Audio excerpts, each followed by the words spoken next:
Hello everybody. Well, I hope everybody's doing well out there. I wanted to make a new video today because something recently happened to me related to my scleral contact lens that I wanted to share, and in hopes that maybe it helps you out one day. As we all know, with contact lens of any kind, cleaning is one of the most important things you can do for the longevity of your contact, for so that it just lasts and so that it works, so that it's not blurry, so that it's clear. I mean, we all know we have to wash our hands before we touch our contacts. We know we have to use the contact solution for the appropriate amount of time that the contact solution tells you to use it for. And I use this stuff, put the contact in here, put the solution in there, let it sit for, the 6 or 7 hours it has to be. They pull it out, make sure your hands are clean again. Use the applicator for the scleral lens, put the saline solution in it to make sure the scleral lens is lubricated. We all know all this, or hopefully you know this. But I recently came into a little bit of an issue. So I went on a trip, and as always, I'm packing everything for my trip. I grabbed my contact lens case, I grabbed my applicator and my plunger device. I had my cleaning solution. I thought I had everything ready to go. So I get there, nighttime comes, I'm at the hotel, pull out my contact, put it away, clean it. Great. Next morning I wake up and, reverse the process. Go in, wash my hands, get everything clean, get my little device out. I'm like, yeah, all right, time to put my scleral lens on this so I can put it in my eye. So I'm putting it in here, and then I reach for the saline solution. And I had forgotten the saline solution. And I'm usually pretty good about this, but I remembered the cleaning solution, just not the saline solution. Because with scleral contact lens, you got to put the saline solution in there to lubricate the scleral lens against your eye. It's so important that you do that, of course. So I'm figuring, what am I going to do? What do I do now? So I found, we had a little travel kit that we always kind of carry with us, and I had red eye drops. Let me tell you, do not use red eye drops as a lubricant for your scleral contact lenses or any contact lenses. I can tell you that from experience, 100%. Do not use red eye drops to try to lubricate the contact lens. It was unbearable how painful that was. This red eye solution just sitting trapped between this contact lens and my cornea, it just felt like it was burning, and I couldn't get the contact off quick enough. And then I literally had to flush my eye with water just because it was burning so bad. So don't do that. Never do that. So luckily, I happened to be traveling with a spare scleral lens. So I took the lens I had and cleaned it, put it away. Grabbed my spare. And I have a spare because whenever I get a new one, I keep the old one for a spare backup just in case something happens. Say you wake up in the morning, you put your contact in and you accidentally drop it in the sink. Well, you don't want to put a dirty contact in your eye, obviously. So I had my backup. And look, I grabbed the backup, just not the saline solution. So went to the closest store I could find, looked for everything. They did not have the specific type of saline solution vials that we get for scleral contact lenses. I found this. Now, I'm not endorsed by these guys. I'm not getting paid by these guys. And this probably wasn't even the best thing I could use.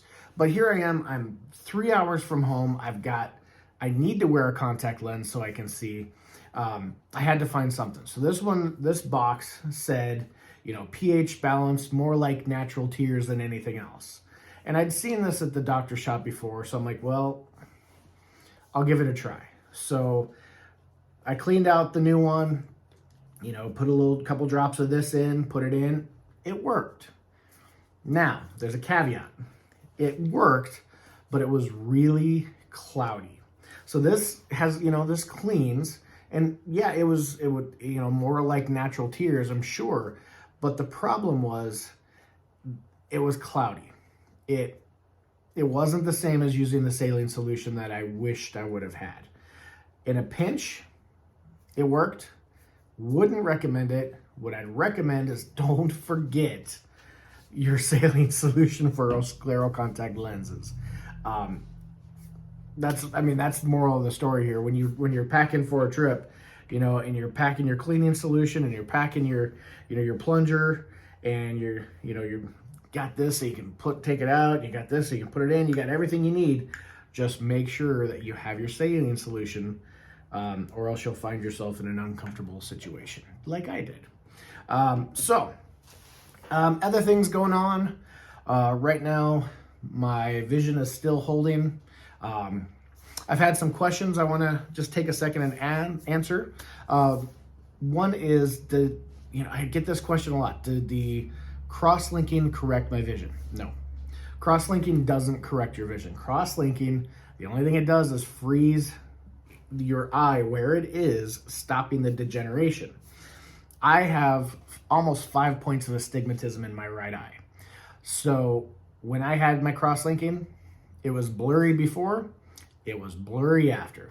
And it was even more blurry after because it took 3 months for my eye to heal from what they did with taking the, a little bit of the skin off the cornea, putting in the drops. It took 3 months for that to heal. So it was really blurry after. And then after that, it kind of resettled back to about what it was before, which was blurry. Now, I have not yet had a situation where I've had a good eye get this procedure. So my left eye is still 20/20. When it starts showing signs of degradation, I'll get the procedure. And whenever that happens, I can tell you what it's like to go from a almost 20/20 to this procedure and see if it makes it worse or better. Because I really can't tell, because I already had bad vision before. Without the contact lens, I still have bad vision. I still have ghosting. I still see triple things or quadruple things without the lens. So I know for me, the cross-linking just stopped the disease. And in 3 years of going back, it is stopped. So that's a good thing. Now, and I've said it before, and I've said it several times, and I'll keep saying it. What worked the most for me is having the scleral contact lens. Now I don't see ghosting. Now I don't see triple visions. I look at the moon, I see one moon instead of 500 of them or whatever it is. I could look at, at nighttime, if the room is dark and I see a red light on the TV, I see one red light instead of a tree, which is what I see without my scleral contact lens in. So the scleral contact lens for me is what did it. Now, I've also been told that some people, after they get their cross-linking, can also get a form of laser surgery, laser correction surgery to fix back to 20/20. For me, that didn't work. I've got intacts that I had in 2014. I had a LASIK surgery back in 2007 to try to correct the astigmatism originally. And that started the whole process of speeding up my keratoconus. Had I not had that LASIK surgery back in 2007, my keratoconus may not have shown up just yet. So who knows? Who knows? But for me, I can't do it. So for me, the scleral contact lens is the answer. But for you, it might be different. So make sure you talk to your doctor. That's all I have for now. Make sure you like, share, subscribe, and thank you so much. I hope everyone's having a good one out there. I hope you're staying safe and healthy, and I'll see you on the next video. Take care.